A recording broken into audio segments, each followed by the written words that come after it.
We're joined from Moscow by Russian affairs expert Ammar Qanah.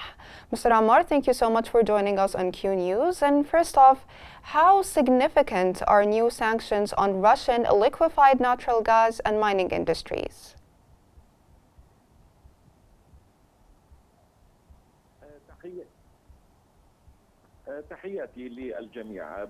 Good evening, everyone. I think these sanctions are based on the transitional phase in the White House and a new attempt or a final attempt by the Biden administration to hold any project of peace and holding the Trump suggestions regarding solving the Ukraine-Russia crisis.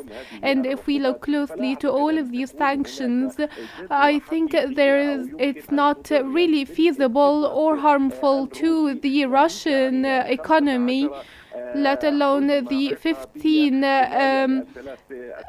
sanction packages during the past 3 years did nothing. That's why these sanctions are not very impactful to the overall Russian economy.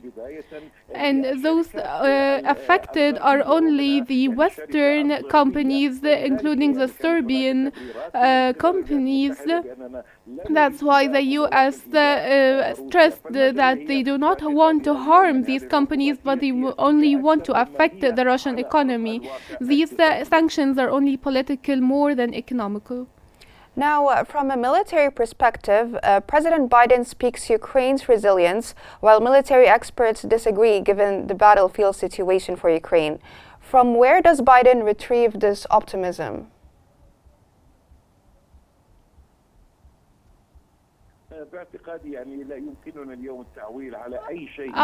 I think that we cannot depend on anything Biden says or anything the Democratic administration expressed. It's only an optimistic cause to the Ukrainian administration, but they are defeated strategically. The military situation is clear, and analysts in the Pentagon and the defense ministries in the West say that the military situation is stable and the Russian forces are achieving a lot of advancements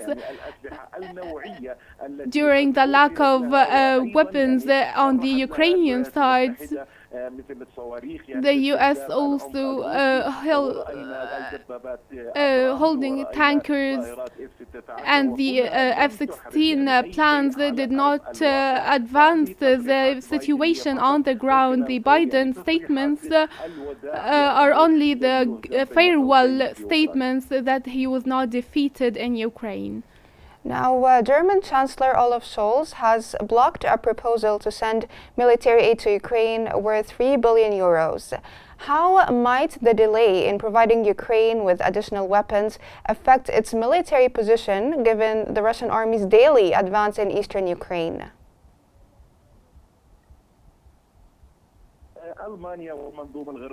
Germany and the U.S. sent a lot of billions and military support to Ukraine. Now I doubt that Germany would actually send this kind of money to Ukraine. The Ukrainian situation is very weak, and there's a lot of contradictions in the European statements, such as the concern of the Scholz, the German Chancellor, regarding the new administration in the White House and the relations between Europe and the U.S. after Trump assumes office. So these are kind of election campaign statements. So the Ukrainian support is the one file of the election campaign, and I think these statements or the intention to send $3 billion to Ukraine are to be implemented anytime soon. These are just statements or words to support Ukraine. Now, back to the imposed sanctions. How will the Kremlin respond to the Biden administration's new round of sanctions?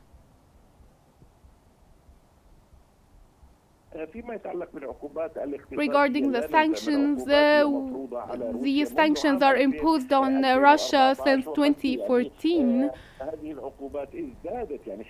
and they increased during the past few years. No Western state would ever bear this amount of sanctions, but Russia was able to overcome these sanctions and was able to strengthen and establish new economic zones, and they achieved a qualitative shift in the exports. And I think the equation here is lost on the US side, and as Europe so far are still buying Russian energy through India. These sanctions are not really an issue for Russia, as Russia is employing different mechanisms and techniques to overcome such sanctions and impacts. So, as we see the Russian economy achieving different and a higher level of growth and heading to becoming one of the largest economies in the world at the moment. Lastly, sir, U.S. President-elect Donald Trump still insists that he will end the war in Ukraine this year through a comprehensive peace agreement. However, is this feasible given the irreconcilable negotiating positions of both Kyiv and Moscow?